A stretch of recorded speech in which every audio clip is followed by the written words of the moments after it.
नमस्कार दर्शक बंधु आप मानक मंजित HPP चैनल तरफ आप मानक स्वागत जनाए। आसतु आज आम मैंने आउ गोटे नुआ वीडियो क्लिप देखा। इस्राएल आखपाख अंचल निया लगी जाइए नियाटी को आउ जेते लिभेली मध्य आउ लिभुना। चलतु आम आउ से वीडियो टी देखा तापर आम कथबार्ता हेबा। जदि वीडियो टी भल लगे ताहले लाइक करंतु, सब्सक्राइब करंतु, शेयर करंतु, अधिक सपोर्ट करंतु। एहीपरि न्यू न्यूज देखा आप माने सब्सक्राइब कर रखंतु एवं बेल आइकन को दबाइ दियंतु। चलंतु आम से वीडियो टी देखा। इजराइल पहले से ही हमास के खतरे से जूझ रहा था कि अचानक यरूशलेम के पश्चिमी इलाकों में लगी भयानक आग ने राष्ट्रीय आपातकाल जैसी स्थिति पैदा कर दी है। ये आग इतनी तेजी से फैली है कि इजराइल को अंतर्राष्ट्रीय मदद मांगनी पड़ी। हालांकि इसका आतंकवाद से कोई लेना देना नहीं है। जब पूरा इजराइल स्वतंत्रता दिवस और मेमोरियल डे मनाने में डूबा था, तभी यरूशलेम के आसपास के जंगलों ने अचानक आग का राष्ट्रीय विरोध शुरू कर दिया। देखते ही देखते ये आग 6 से ज्यादा कस्बों को खाली कराने पर मजबूर हो गई। इस आग ने तेल अवीव यरूशलेम हाईवे रूट 1 को अपनी गिरफ्त में ले लिया, जैसे आग ने देश की जीवन रेखा पर हमला बोल दिया हो। पिछले 18 महीनों से इजराइल गाजा में हमास के साथ लड़ रहा है। अब देश में बड़ी समस्या खड़ी हो गई है। बता दें कि यरूशलेम के पास जंगल में आग लगी जो तेजी से फैल रही है। इससे आसपास के इलाके डर और परेशानियों में हैं। आग बहुत तेज और खतरनाक हो चुकी है, इसलिए सरकार ने राष्ट्रीय आपातकाल की घोषणा कर दी है। प्रधानमंत्री बेंजामिन नेतन्याहू ने कहा है कि आग इतनी बढ़ सकती है कि यरूशलेम शहर के अंदर भी पहुंच जाए। तेल अवीव और यरूशलेम के बीच फैली ये आग सिर्फ जंगलों को नहीं बल्कि पूरे इजराइल की सांसें थाम रही है। हालात इतने गंभीर हैं कि हजारों लोगों को आग से भागो अभियान के तहत सुरक्षित स्थानों पर पहुंचाया गया। काले धुएं का गुबार इतना घना हो गया था कि लोगों को सांस लेने के लिए भी संघर्ष करना पड़ रहा। दमकल कर्मी और सेना मिलकर आग के ड्रैगन से लड़ रहे हैं।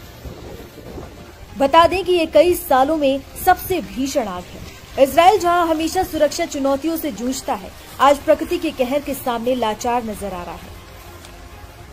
बता दें कि 120 फायर ब्रिगेड और 12 हवाई जहाज आग बुझाने में जुटे हुए हैं, लेकिन फिर भी आग पर काबू नहीं पाया जा सका है। सोशल मीडिया पर वायरल वीडियो में आप देख सकते हैं कि अभी वहां के हालात कितने भयावह हैं।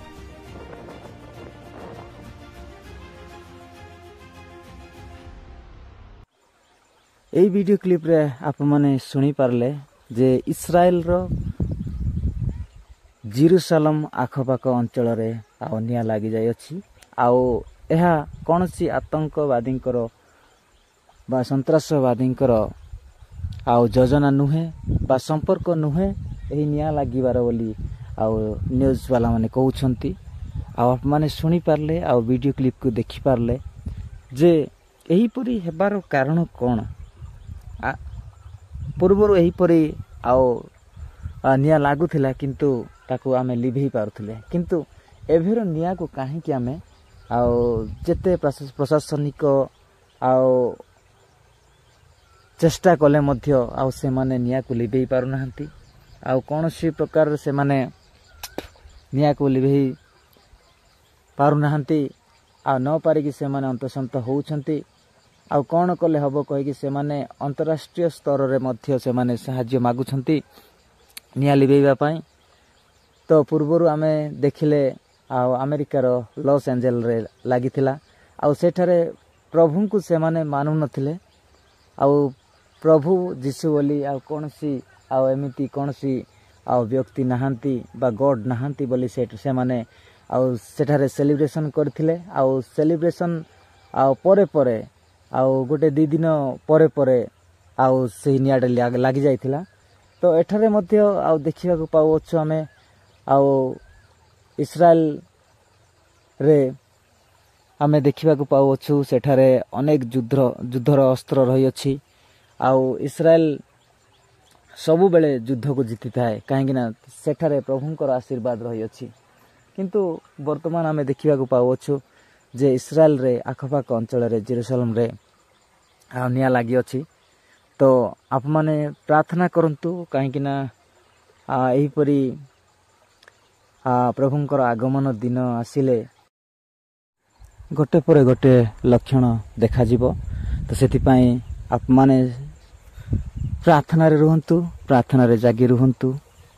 ସମସ୍ତଙ୍କ ପାଇଁ ପ୍ରାର୍ଥନା କରନ୍ତୁ, ଇସ୍ରାଏଲ ପାଇଁ ପ୍ରାର୍ଥନା କରନ୍ତୁ, ଜେରୁସାଲେମ ପାଇଁ ପ୍ରାର୍ଥନା କରନ୍ତୁ, ଯେପରି ସେମାନେ ସୁରକ୍ଷିତ ଭାବରେ ରହି ପ୍ରଭୁଙ୍କୁ ଧନ୍ୟବାଦ ଦେବେ। କାହିଁକିନା ଆଜିକାଲି ଦୁନିଆରେ ଆମେ ଦେଖୁଅଛୁ, ଆମେ ଯୀଶୁଙ୍କୁ ୱାର୍ସିପ୍ କରୁଛୁ କମ୍ ସମୟ। ଯେତେବେଳେ ଆମେ ଚର୍ଚ୍ଚରେ ବସୁଅଛୁ, ଆଉ ସେହି ସମୟରେ କେବଳ ଗୋଟିଏ ଘଣ୍ଟା ଭିତରେ ହିଁ ଚର୍ଚ୍ଚଟି ସରିଯାଉ, ତାପରେ ଆମେ ଅନ୍ୟ କାମକୁ ଯିବା ବା ଅନ୍ୟ କାର୍ଯ୍ୟ କରିବା, ଆଉ ସେହିପରି ଆମେ ଭାବୁଅଛୁ। ତ ସେଥିପାଇଁ ଏହିପରି ସମସ୍ୟା ଗୋଟେ ପରେ ଗୋଟେ ଆସୁଅଛି। ଲୋକମାନେ ଚର୍ଚ୍ଚରେ ବସିବା ପାଇଁ ସେମାନେ ଆଉ ଇଚ୍ଛା କରୁନାହାନ୍ତି, ଆଉ ସେମାନେ ପାଳକମାନଙ୍କୁ ମଧ୍ୟ ଜବାବ ଦେଇଥାନ୍ତି, ଆଉ ବହୁତ ସମୟ ହୋଇଗଲାଣି, ଆଉ ଅଧଘଣ୍ଟା ଆଉ ପିରିୟଡ଼ ଅନୁସାରେ ବା ଅଧଘଣ୍ଟା ବା 45 ମିନିଟ୍ରେ ଆଉ ଆମେ ଭାଷଣ ଶୁଣିବୁ, ଆଉ ତାଠାରୁ ଅଧିକ ଶୁଣିବୁ ନାହିଁ କହି ମଧ୍ୟ ସେମାନେ କୁହନ୍ତି। ତ ଏହିପରି ହେବା ଦ୍ୱାରା ଆଉ ଆଜିକାଲି ଅନେକ ପ୍ରକାର ଲକ୍ଷଣ ଆସୁଅଛି, ପ୍ରଭୁଙ୍କର କ୍ରୋଧ ବଢ଼ୁଅଛି ଧୀରେ ଧୀରେ। ତ ସେଥିପାଇଁ ଆପଣମାନେ ପ୍ରାର୍ଥନା କରନ୍ତୁ, ଆଉ ଚର୍ଚ୍ଚକୁ ଯିବା ମାତ୍ରେ ବସିବା ମାତ୍ରେ ଆପଣମାନେ ଧୈର୍ଯ୍ୟର ସହ ବସିକି ରୁହନ୍ତୁ, କାହିଁକିନା ଆଉ ଏହିପରି ହେବା ଦ୍ୱାରା ଆଉ ଅନେକ ଲୋକମାନେ ଆଉ ନଷ୍ଟ ହେବେ, ବିଭ୍ରାନ୍ତ ହେବେ। ଅଳ୍ପ ସମୟ ବସିବା ପରେ ସେମାନେ ବିଭ୍ରାନ୍ତ ହୁଅନ୍ତି, ଆଉ ବାକ୍ୟ ଶୁଣିବାକୁ ଇଚ୍ଛା କରନ୍ତି ନାହିଁ କି ୱାର୍ସିପ୍ କରିବାକୁ ଇଚ୍ଛା କରନ୍ତି ନାହିଁ, କାହିଁକିନା ସେଠାରେ ଶୈତାନ କାର୍ଯ୍ୟ କରିବା ଦ୍ୱାରା ଆଉ ଲୋକମାନେ ଏହିପରି ଆଉ ସେମାନେ କହିଥାନ୍ତି। ତ ମୁଁ ମଧ୍ୟ ଦେଖୁଅଛି, ମାନେ ପ୍ରାୟ ଜାଗାରେ ସେମିତି ବହୁତ ସମୟ ହୋଇଗଲା, ଆଉ ଚର୍ଚ୍ଚ ସାଙ୍ଗେ ସାଙ୍ଗେ ସରାଇବା, ଆଉ ସମୟ ହୋଇଗଲାଣି, ଏହିପରି ଅନେକ ଲୋକମାନେ ଆଉ ବିରୋଧ କରିଥାନ୍ତି। ଚର୍ଚ୍ଚ ଭିତରେ ଥାଇକି ପ୍ରଭୁଙ୍କର ସେବା କରିବାକୁ ସେମାନେ ଦେଇନଥାନ୍ତି। ତ ଏହିପରି ନ କରିକି ଆମେ ଆଗକୁ ଚାଲିବା, ତାହେଲେ ପ୍ରଭୁ ଆମମାନଙ୍କୁ ମଧ୍ୟ ଆଶୀର୍ବାଦ କରିବେ, ଆମମାନଙ୍କୁ ସୁସ୍ଥ ସବଳ କରି ରଖିବେ। ଆଉ ସବୁବେଳେ ଆପଣମାନେ ଆଉ ମନେ ରଖିଥାନ୍ତୁ, ଆଉ ଆଗାମୀ ଦିନମାନଙ୍କରେ ଅନେକ ରୋଗ ଆସୁଅଛି। ଲୋକମାନେ ଚାଲିପାରିବେ ନାହିଁ, ଆଉ ସେମାନେ ଉଠି ପାରିବେ ନାହିଁ, ହାତ ଗୋଡ଼ ଶୋଇଯିବ। ତ ଏମିତି ଆଉ ରୋଗ ମଧ୍ୟ ଆସୁଅଛି। ସେଥିପାଇଁ ଆପଣମାନେ ପ୍ରାର୍ଥନା କରି ରୁହନ୍ତୁ, ପ୍ରଭୁଙ୍କୁ ଧନ୍ୟବାଦ ଦିଅନ୍ତୁ, ଏବଂ ବିଶେଷ କରି ଆଉ ଇସ୍ରାଏଲ ପାଇଁ ମଧ୍ୟ ପ୍ରାର୍ଥନା କରନ୍ତୁ, ଯେପରି ସେମାନେ ସୁରକ୍ଷିତ ରହିକି ଆଉ ପ୍ରଭୁଙ୍କୁ ଧନ୍ୟବାଦ ଦେବେ ଏବଂ ସେହି ନିଆଁଟି ଲିଭିଯିବ। ସେଥିପାଇଁ ସମସ୍ତେ ଆପଣମାନେ ପ୍ରାର୍ଥନା କରନ୍ତୁ। ଯଦି ଭିଡ଼ିଓଟି ଭଲ ଲାଗିଥିବ ତାହେଲେ ଆପଣମାନେ ସବସ୍କ୍ରାଇବ୍ କରନ୍ତୁ, ଲାଇକ୍ କରନ୍ତୁ ଏବଂ ସେୟାର କରନ୍ତୁ।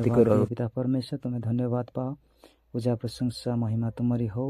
ଇସ୍ରାଏଲ ଲୋକମାନଙ୍କ ପାଇଁ ପ୍ରାର୍ଥନା କରେ ପ୍ରଭୁ, ଯେଉଁ ଜଙ୍ଗଲରେ ପ୍ରଭୁ ଆଖପାଖ ଜଙ୍ଗଲରେ ନିଆଁ ଲାଗି ପ୍ରଭୁ ସେମାନଙ୍କର ନିଶ୍ୱାସ ପ୍ରଶ୍ୱାସ ନେବାରେ କଷ୍ଟ ହେଉଛି, ପ୍ରଭୁ ତୁମେ ସେମାନଙ୍କୁ ଆଶୀର୍ବାଦ କର, ସୁରକ୍ଷିତ ଭାବରେ ରଖ ଏବଂ ସୁସ୍ଥ ସବଳ ରଖ, ଯେପରି ସମସ୍ତେ ସୁସ୍ଥ ସବଳ ରହି ପ୍ରଭୁ ତୁମକୁ ଧନ୍ୟବାଦ ଦେଇପାରିବେ। ସେଥିପାଇଁ ସାହାଯ୍ୟ କର ଏବଂ ନିଆଁକୁ ଯୀଶୁଙ୍କ ନାମରେ ତୁମେ ଲିଭେଇ ଦିଅ ବୋଲି ପ୍ରାର୍ଥନା କରେ ପିତା ପରମେଶ୍ୱର। ପ୍ରଭୁ ସମସ୍ତ ପ୍ରାର୍ଥନା ଶୁଣିଲେ, ସେଥିପାଇଁ କୋଟି କୋଟି ଧନ୍ୟବାଦ ଦେଇ ଯୀଶୁଙ୍କ ନାମରେ ମାଗୁଛି ପିତା, ଆମେନ୍। ସମସ୍ତଙ୍କୁ ମୁଁ ଅନୁରୋଧ କରିବାକୁ ଚାହେଁ, ସମସ୍ତେ ଇସ୍ରାଏଲ ପାଇଁ ପ୍ରାର୍ଥନା କରନ୍ତୁ। ସେହି ନିଆଁଟି ଆଉ ଲିଭୁନି, ଆଉ ଯେମିତି ସେହି ନିଆଁ ଲିଭିବ ସେଥିପାଇଁ ଆପଣମାନେ ସମସ୍ତେ ପ୍ରାର୍ଥନା କରନ୍ତୁ। ପ୍ରାର୍ଥନା ହିଁ ବଳ।